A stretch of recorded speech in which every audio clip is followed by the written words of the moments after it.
오늘 본문 말씀을 가지고 사무엘상 강의 43번째 시간으로 마음을 지켜라 라는 제목으로 말씀의 은혜를 나누겠습니다. 함께 우리 제목을 따라 하시겠습니다. 마음을 지켜라. 한 번 더 따라 하시겠습니다. 마음을 지켜라. 네, 고맙습니다. 감사합니다.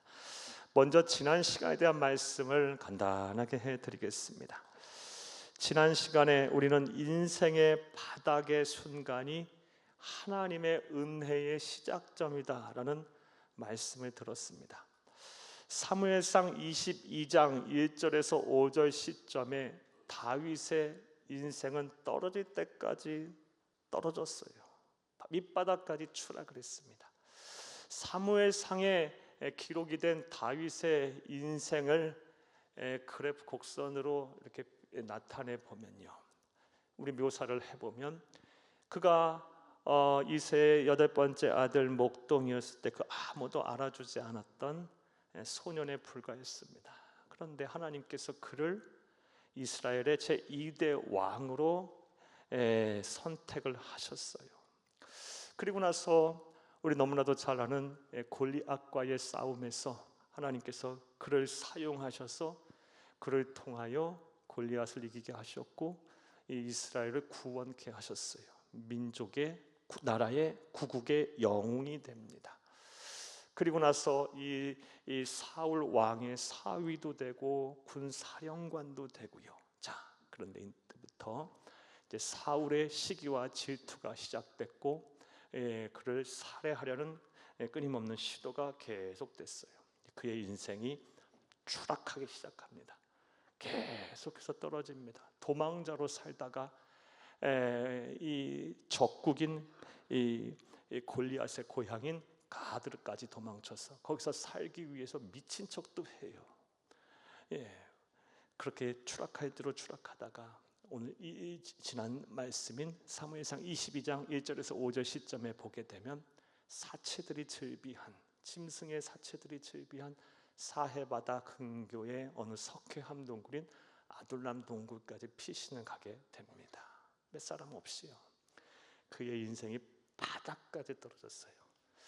자, 그런데 그곳에서 그는 절망하고 낙심하지 않고 하나님을 부르기 시작해요. 하나님을 찾기 시작하고 그의 믿음이 변치 않아요. 그리고 소망의 끈을 놓지 않습니다. 이것은 그가 쓴, 그 시점에서 쓴 그가 쓴 시편들을 보면 알 수 있어요. 시편 142편, 시편 57편이 그가 떨어질 대로 떨어져서 아둘람 굴에, 정말 그 냄새나고 사람 살 수 없는 그런 굴에 피신했을 때 쓴 시입니다.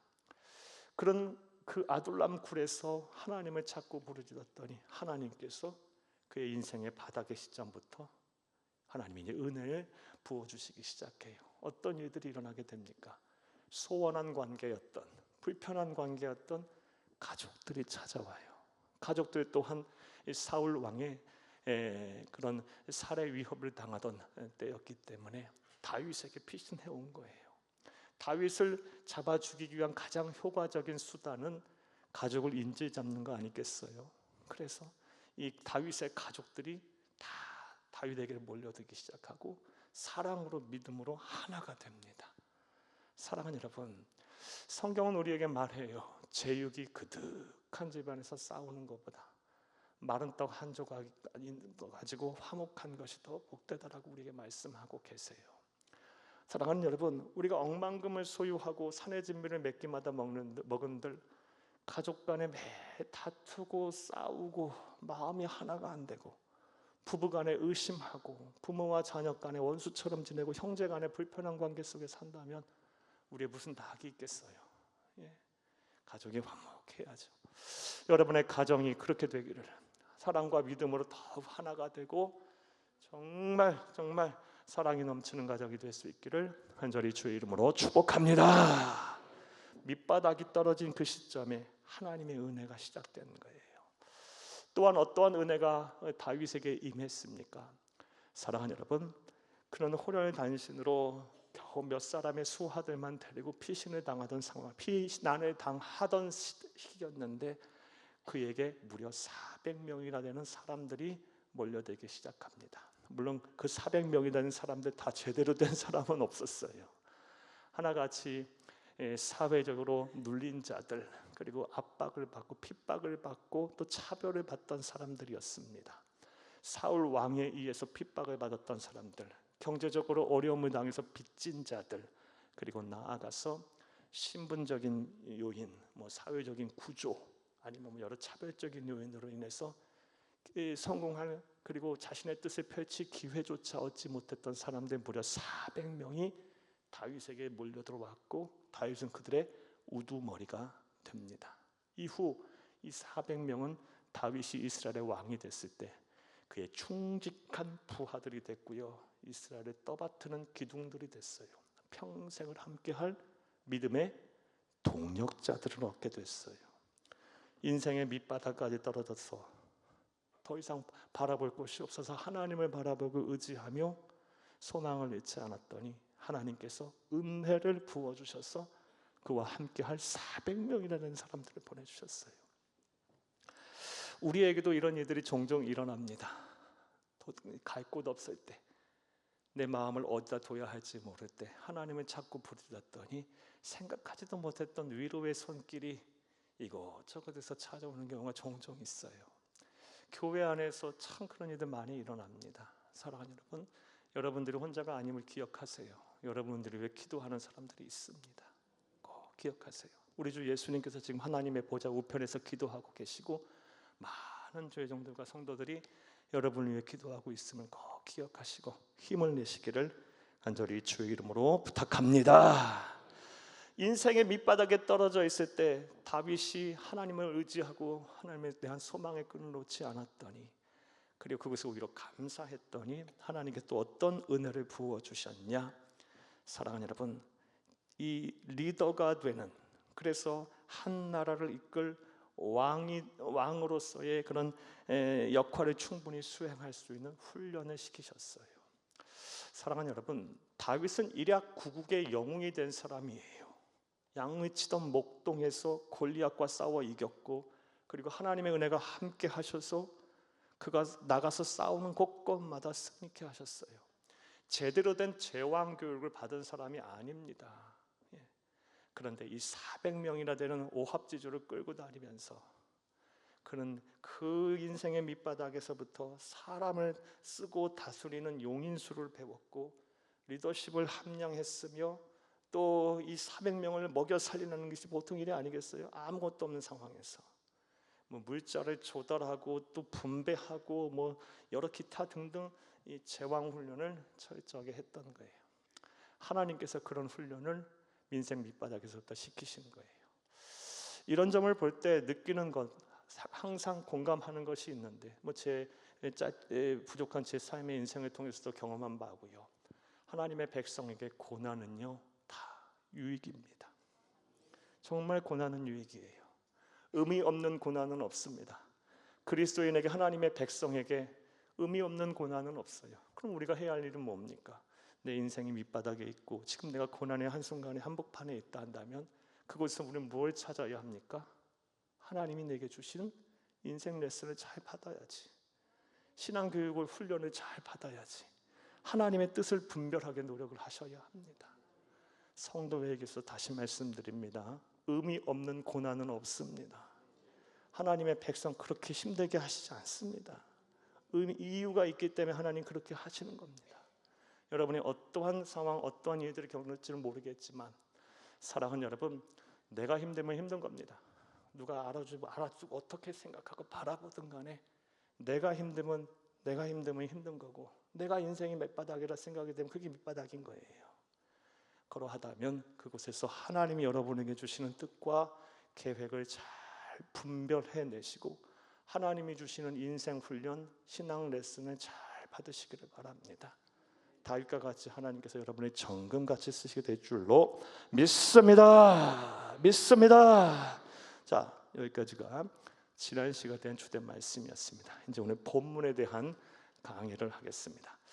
오늘 본문 말씀은 분량적으로는 참 깁니다. 하지만 오늘 본문 말씀은 이 마음을 지킨 사람, 그리고 마음을 지키지 못한 사람들에 대한 이야기입니다. 오늘도 한 줄 한 줄 읽어가면서 하나님이 우리에게 주시는 영적인 교훈과 은혜를 찾겠습니다. 그의 시간 되기를 간절히 주의 이름으로 축복합니다. 먼저 마음을 지키지 못한 사람들에 대한 이야기가 나옵니다. 오늘 본문 6절에서 8절 마음을 지키지 못한 사람, 첫 번째 사람 사울에 대해서 살펴보겠습니다. 22장 6절에서 8절을 함께 보겠습니다. 사울이 다윗과 그와 함께 있는 사람들이 나타났다 함을 들으니라. 그때에 사울이 기브와 높은 곳에서 손에 단창을 들고 에셀나무 아래에 앉았고 모든 신하들은 그의 곁에 섰더니 아멘. 자, 우리가 성경을 읽을 때 머리로 이런 서사들은 이미지화하면서 읽는 것이 좋습니다. 여러분, 사울이 지금 어떠한 모습을 하고 서 있는지, 그의 신하들 앞에 서 있는지를 한번 묘사해 보시기를 바래요. 머릿속으로요. 에셀나무 근처에서 에셀나무 아래에 앉았는데 모든 신하들이 다 옆에 섰어요. 근데 사울이 지금 무엇을 들고 있습니까? 창을 들고 있어요. 창은 언제 드는 겁니까? 전쟁에 나가 싸울 때 드는 거지. 통치할 때는 창을 드는 것이 아니라 호를 들거나 귀를 들거나 지시봉을 들거나 아니면 가만히 있거나 해야죠. 왜 그런데 창을 들고 있을까요? 이 말씀에 주목해 봐야 돼요. 그의 마음의 상태를 잘 읽어야 합니다. 사랑하는 여러분, 그는 지금 창을 들고요, 에셀나무 아래서 그의 신하들 앞에서 지금 신하들에게 무엇인가 말을 하려고 해요. 무슨 말을 하고 있는지 보겠습니다. 7절을 함께 읽겠습니다. 사울이 곁에 선 신하들에게 이르되 너희 베냐민 사람들아 들으라. 이세 아들이 너희에게 각기 밭과 포도원을 주며 너희를 천부장 백부장으로 삼겠느냐. 지금 베냐민 사람들, 자신의 신복들 신하들에게 뭐 하고 있어요? 책망하고 있어요. 왜 다윗을 나에게 고발하지 않느냐? 왜 다윗을 편에 들려고 하느냐? 왜 내 편에 들지 않고 다윗 편에 자꾸 드느냐? 이 세 아들이 너희에게 밭을 주겠느냐? 포도원을 주겠느냐? 너희에게 천부장 백부장으로 삼겠느냐? 1000명을 다스리는 지휘관으로 삼겠냐? 100명을 다스리는 지휘관으로 삼겠냐?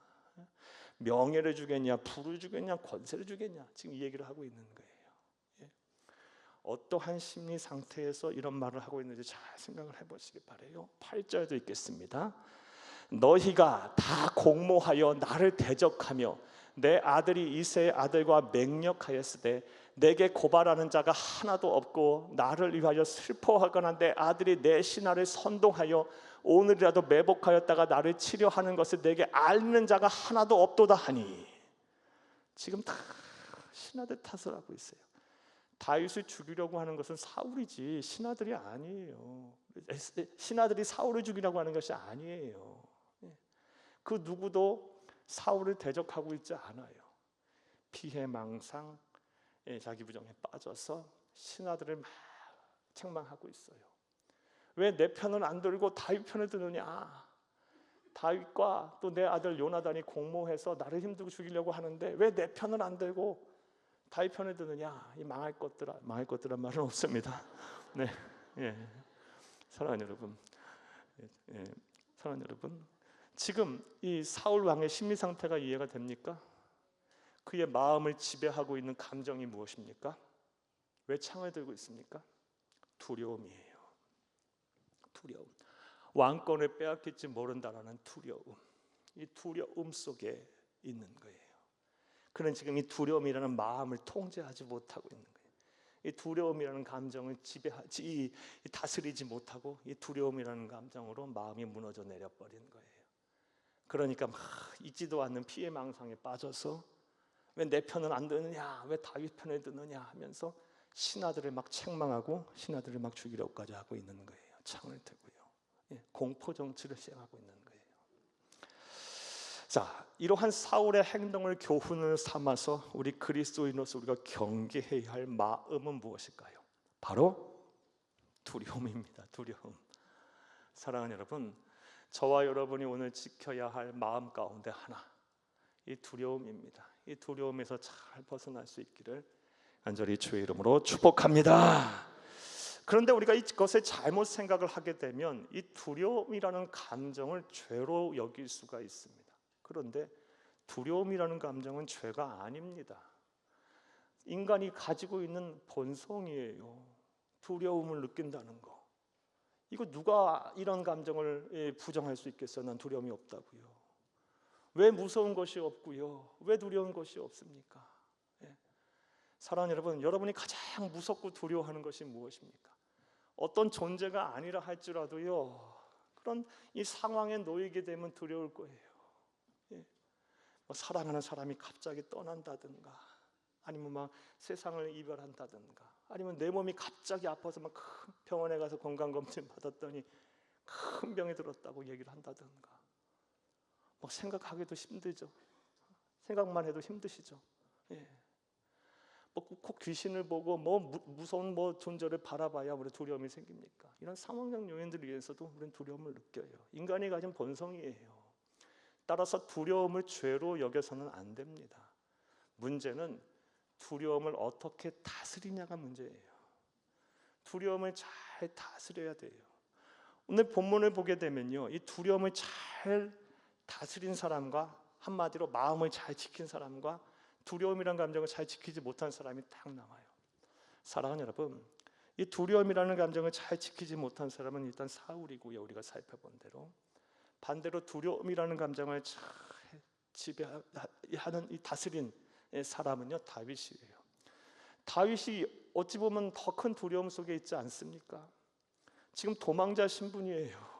그리고 400명이라는 사람이 다윗에게 찾아왔지만요, 그 사람 다윗 입장에서 솔직히 그 400명이라는 사람 다 믿을 수 있겠어요?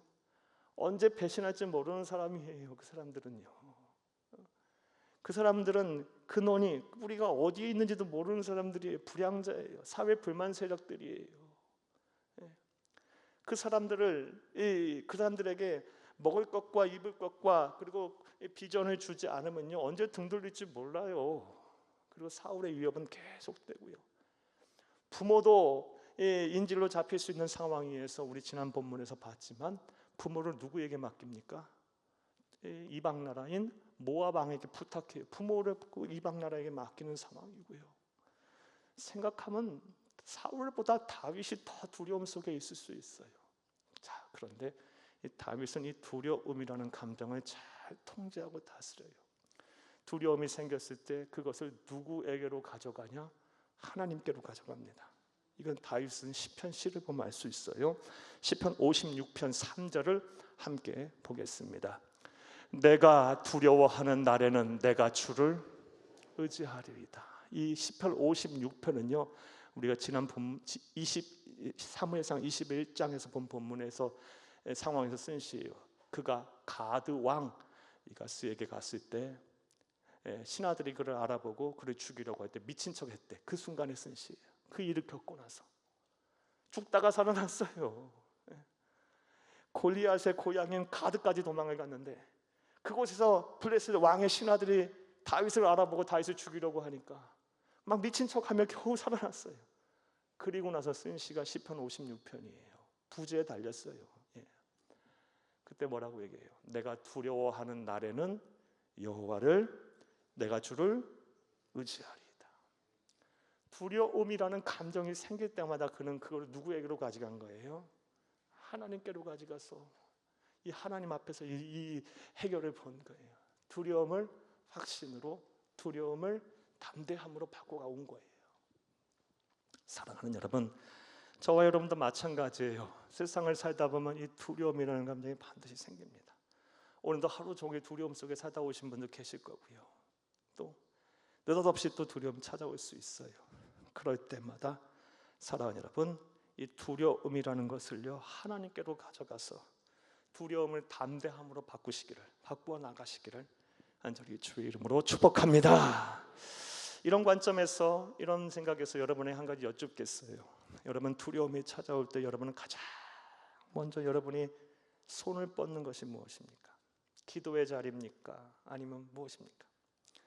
우리 그리스도인들은요, 이 두려움이라는 감이 찾아올 때 제일 먼저 불러야 할 이름이 하나님이시고 우리 주 예수 그리스도예요. 내 안에 계시는 성령님이에요.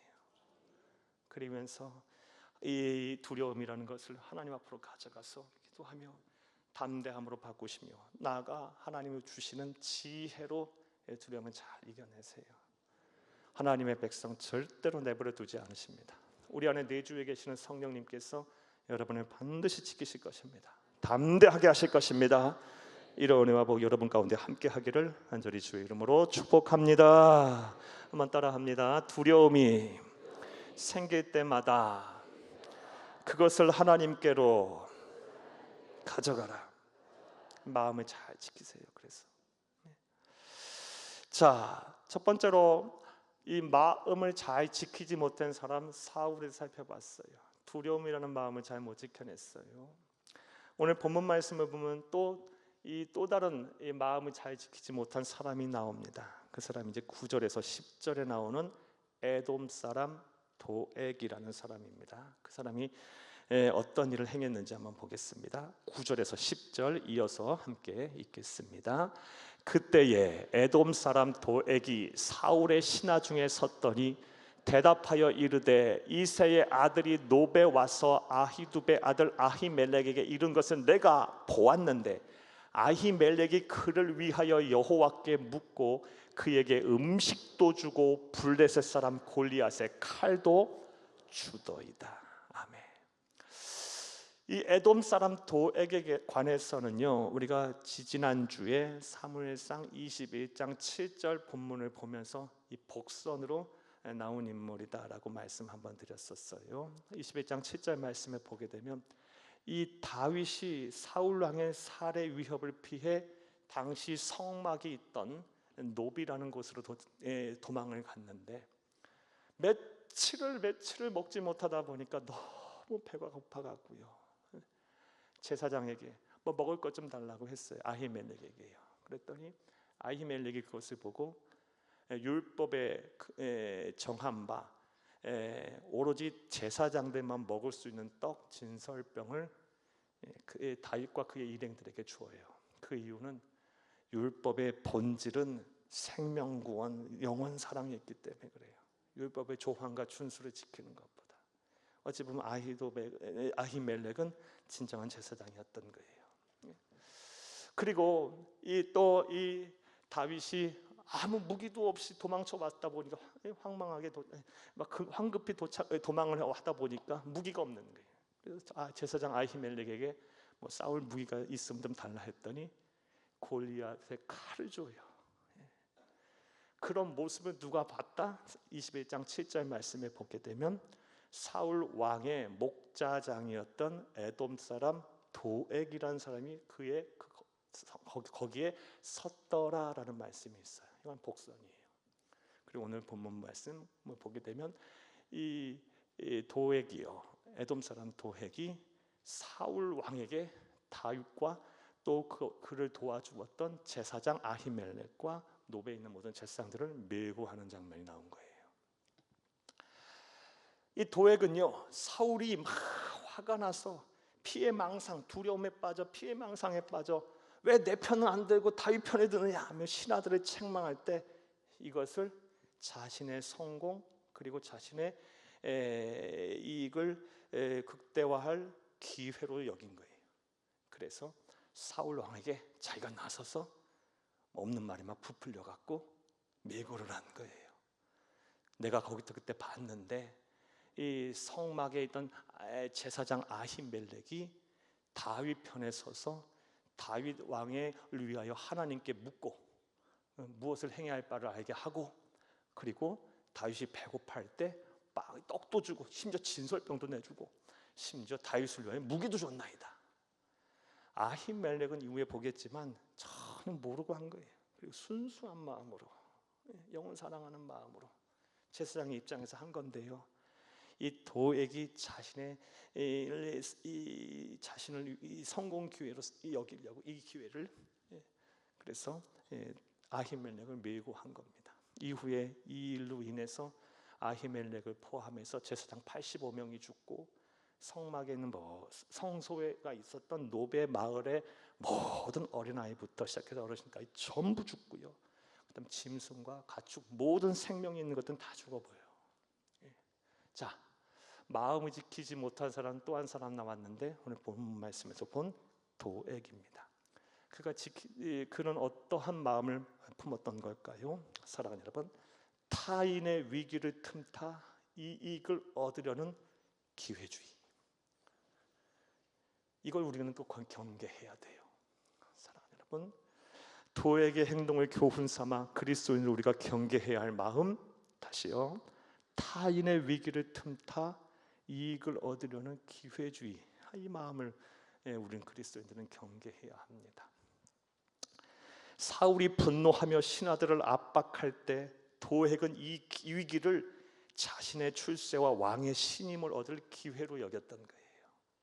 그래서 잽싸게 없는 말도 막 부풀려 내면서 아히도벨을 밀고 했고 제상들을 밀고 했던 겁니다. 사랑하는 여러분, 우리가 세상을 살다 보면 우리 주변에 이런 사람 정말 많습니다. 직장에서, 학교와 삶의 일터에서 이런 분들 때문에 힘드시죠? 내가 없는 말도 막 한 것처럼 얘기하면서 막 상사 앞에 또 누구에게 잘 보이고 자신의 노력을 막 자신의 것으로 가로채서 성공하고 막 이런 사람들 많아요. 이런 사람들 때문에 참 직장 다닐 맛도 안 나고 또 살 맛도 안 나고 또 하루하루 산다는 게 참 힘든 경우가 참 많아요. 심지어 신앙생활하는 교회 현장에서 그럴 수도 있어요. 사랑하는 여러분, 타인의 위기를 틈타 이익을 얻으려는 이 기회주의, 이 마음 우리 잘 지켜내야 돼. 이런 마음 되지 않게 해야 합니다. 사랑하는 여러분, 여러분에게 이런 마음이 깃들지 않기를, 또 이런 마음에서, 이런 생각에서 여러분의 마음을 잘 지켜낼 수 있기를 간절히 주의 이름으로 축복합니다. 그렇다면 우리가 이 타인의 위기를 틈타 이익을 얻으려는 기회주의가 우리의 마음속에 자리 잡지 않게 하려면 어떻게 하면 될까요? 성경은 이에 대해서 분명한 답을 우리하고 있어요. 이 기회주의적인 마음이 우리 안에 들지 않게 하려면 탐욕을 경계해야 한다라고 말하고요. 탐욕에서 벗어나려면 자족을 배워라. 자족을 배워라 라는 말씀을 우리에게 하고 계세요. 사랑하는 여러분, 그리고 이것을 가장 잘 해낸 사람 중에 한 사람이 바로 성경에 나오는 인물 중에 한 사람이 바로 사도 바울입니다. 사도 바울은 회심하기 전, 더 정확하게 표현하면 자족을 배우기 전, 그래서 탐욕으로부터 벗어나기 전까지 그는 참 자신의 이익을 위해서라면 남의 눈에서 피눈물이 나던 상관이 없던 사람이었어요. 철저하게 이기주의적인 삶, 자기 나름대로의 신념도 있고 자기 나름대로 생각도 있었을 거고 주장도 있었을 거고 또 철학도 있었을 거예요. 하지만 그건 자기 생각이고 다른 사람에게, 공동체에게 막 피해를 주면서까지 자기 신념을 관철시켜야 하고 자기 생각, 자기 계획을 실현시켜야 하는 사람이었어요. 그런데 그가 자족이라는 것을 배우자 탐욕으로부터 벗어나게 됐고, 그는 사랑하는 여러분, 이런 타인을 막 짓밟고 막 억누르면서까지 성공을 하고 자신 뜻한 바를 이루려는 기회주의에서 벗어나게 됐어요. 그러면서 우리에게 말하고 있어요. 자족을 배워라. 자족을 배워라. 빌립보서 4장 11절에서 13절을 함께 보겠습니다.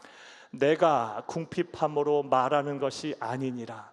어떠한 형편에서든지 나는 자족하기를 배웠노니. 아멘. 스스로 어떠한 상황 속에서도 만족하는 것이 자족이에요. 자, 그렇다면 좀 가만히 놔둬보세요. 우리가 배워야 할 자족에 대한 구체적인 내용이 뭘까요? 12절 13절이 그 내용이에요. 함께 보겠습니다.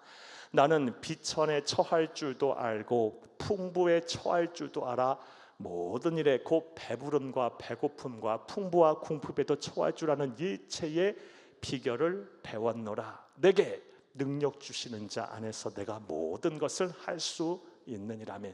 12절 13절이 자족의, 우리가 배워야 할 자족의 내용이에요. 자, 어떤 내용이냐? 비천에 처해서도 만족할 수 있는 걸 배워야 돼.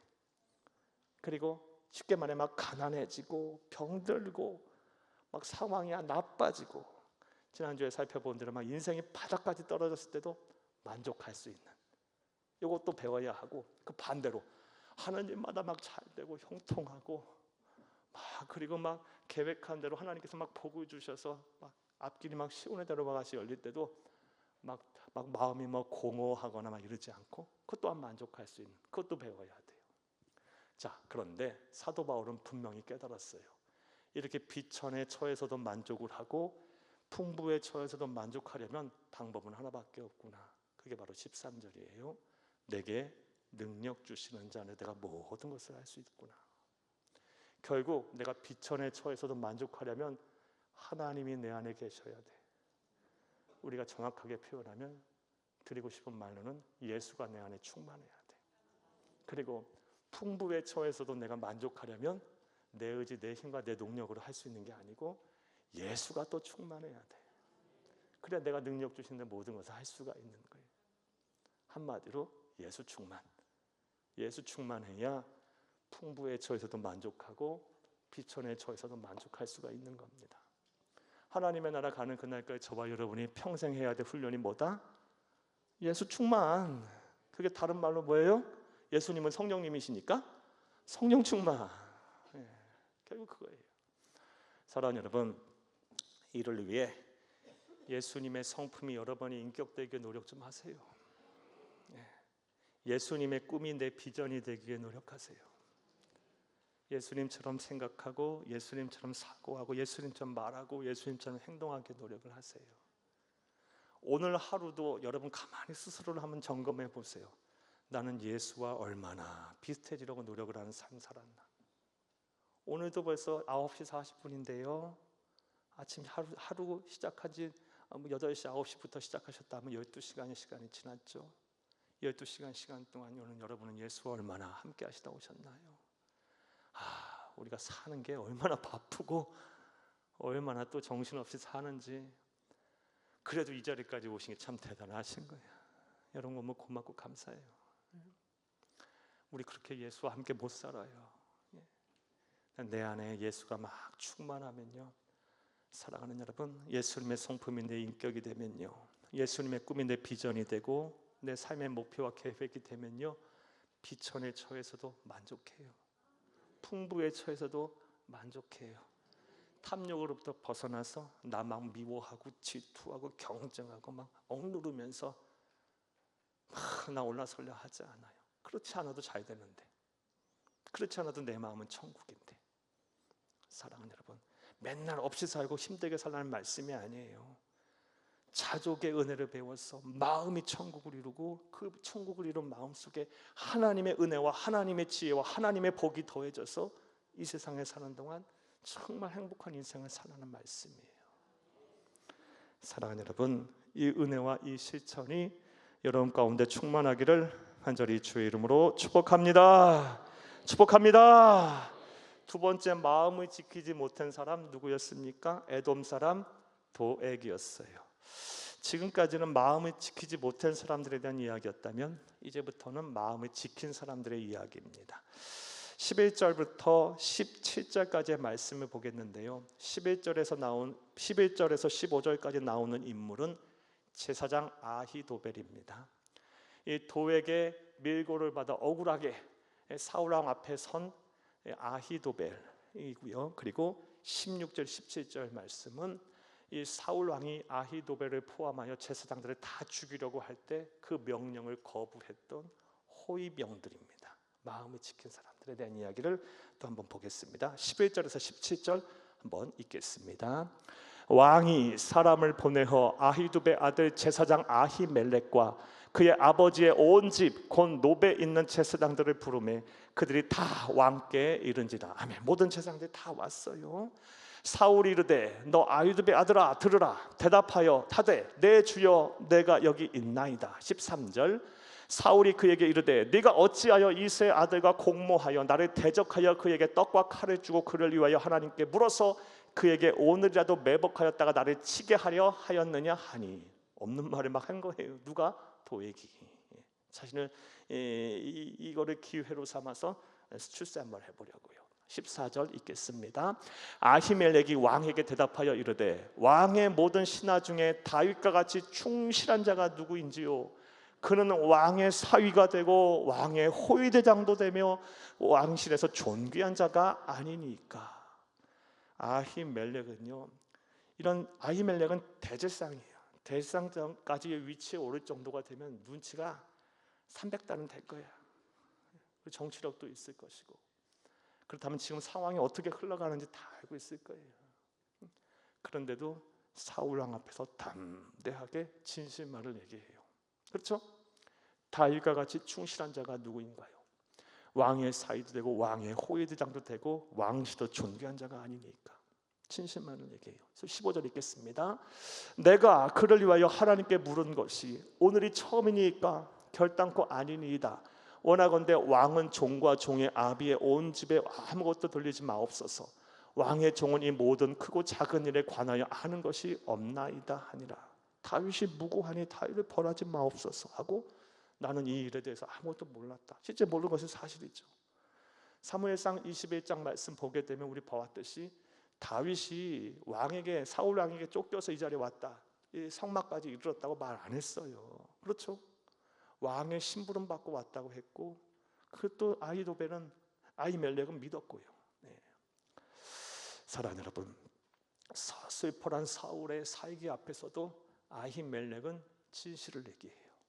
그리고 항변을 하면서 다윗의 충직함과 그리고 무고함을 항변하고 또 자신의 무죄함을 이야기해요.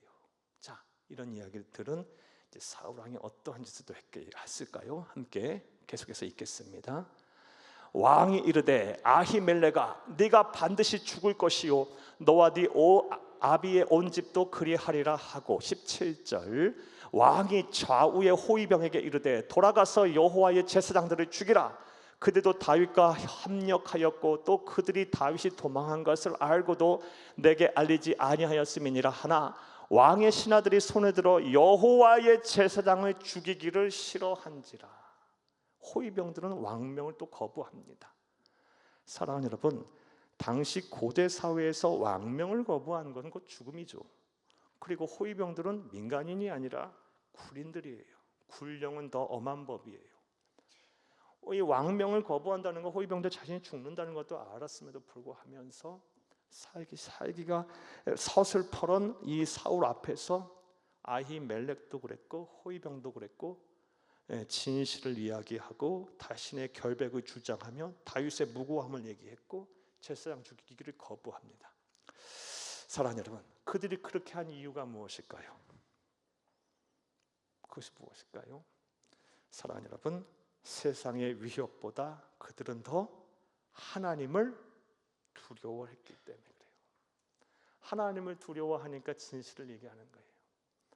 사람이 아무리 내 앞에서 강성한 말로 나를, 강압적인 말로 위협을 하고 또 물리적인 그런 폭력을 가해도 하나님이 두려우니까 진실을 이야기하고 마음을 지키는 거예요. 사랑하는 여러분, 우리가 세상을 사는 동안 내 신앙의 양심을 지키려면요, 정말 우리 하나님을 두려워하고 살아야 합니다.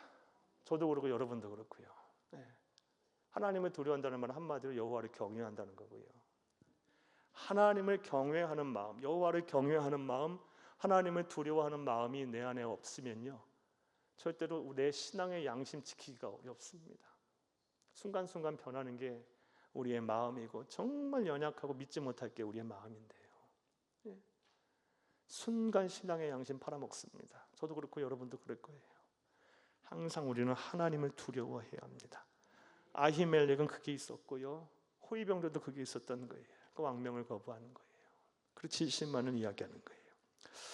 우리 주 예수님도 우리에게 이런 말씀하셨습니다. 이와 관련해서 예수님 하신 말씀 보겠습니다. 마태복음 10장 28절을 함께 보겠습니다. 몸은 죽여도 영혼은 능히 죽이지 못하는 자들을 두려워하지 말고 오직 몸과 영혼을 능히 지옥에 멸하실 수 있는 이를 두려워하라 하며, 우리가 두려워할 존재는 하나님밖에 없는 거예요. 그럼 뭐가 걱정이에요?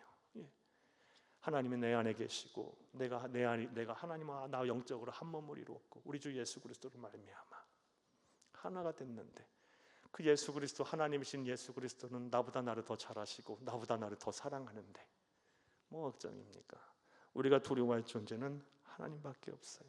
세상 앞에 당당한 그리스도인이 될 수 있기를 간절히 주의 이름으로 축복합니다. 그리고 신앙의 양심을 하나님의 나라 가는 그날까지 저와 여러분 끝까지 지킬 수 있기를 간절히 바랍니다. 아히멜렉과 호위병들은 하나님을 두려워하는 마음이 있었기에 진실을 얘기했고 왕명을 거부하면서까지 제사장 죽이기를 거부했어요. 자, 그러자 이 사울 왕은, 마음을 지키지 못했던 사울 왕은 이 제사장들을 죽이라고 누구에게 명령을 하느냐?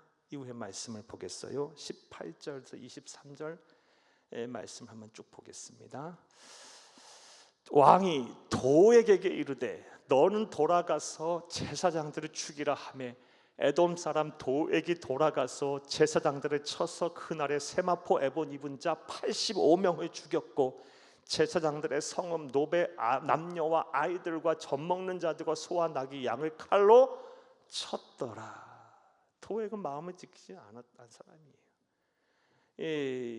남의 눈에 막 피눈물 나게 하면서 자신이 이루고 싶은 말을 이루었던 기회주의자였기에 하나님을 두려워하는 마음이 없으니까요, 제사장 다 죽여버리고 또 모든 무고한 그런 사람들도 다 죽이고 모든 생명까지 삭실히 말려버려요.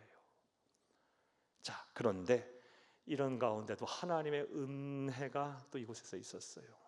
아히멜렉의 아들 중에 한 사람이 살아남습니다. 아비나달이라는 아들이 살아남아서 누구에게로 갑니까? 다윗에게로 가요. 다윗에게로 갔을 때 이번에 또 마음을 지킨 사람, 바로 다윗이 나와요. 다윗이 이 아비나달의 이야기를 듣고 어떠한 행동을 했는지 한번 보겠습니다. 20절에서 23절 그 말씀입니다. 함께 봅니다. 아히두베의 아들 아히멜렉의 아들 중 하나가 피하였으니 그의 이름은 아비아달이라.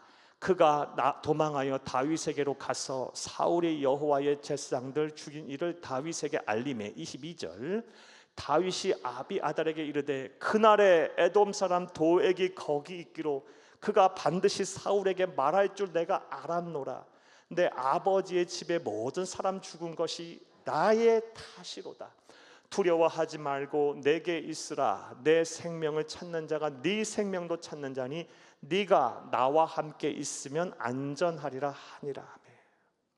아비아달이 겨우 살아서 다윗에게로 도망쳐 왔더니 다윗이 이 아비아달을 보면서 이렇게 얘기해요. 22, 23절입니다. 두 가지의 말을 합니다. 내 탓이다. 네 아버지와 네 집안이 다 죽은 게 내 탓이다. 21장 7절의 말씀에 에돔 사람 도액이 그 노베에 있는 것은 내가 보았는데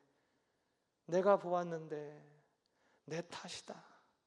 그런데 사랑하는 여러분, 이게 다윗 탓이라고 얘기할 수 있을까요? 세상적인 눈을 관점에서 보면요, 다윗은 그 시점에 도망자예요. 최대한 문제 일으키고 다니면 안 돼요. 그러니까 도액이 있다 할지라도 그냥 모른 채 지나가는 것이 세상적인 관점에서 보면 올바른 처신이었어요. 그리고 도액이 또 그렇게 나중에 사울 왕에게 가서 밀고 갈 줄 알았어요? 아무도 모르는 거 아니겠어요? 그런데 결과론적으로 볼 때 이 도액으로 인해서 아비아달의 집안이 다 쑥대밭이 됐으니, 사랑하는 여러분, 결과만을 보고 나서 다윗은 자기 탓이라고 지금 얘기하고 있는 거예요. 책임을 지는 신앙인이죠. 그리고 자신의 실수를 인정할 줄 아는 신앙인이에요. 양심 있는 사람이에요. 오늘날 사회가 참 혼란스러운 것은요, 책임을 지려 하지 않아요. 잘못을 했으면 책임을 져야죠.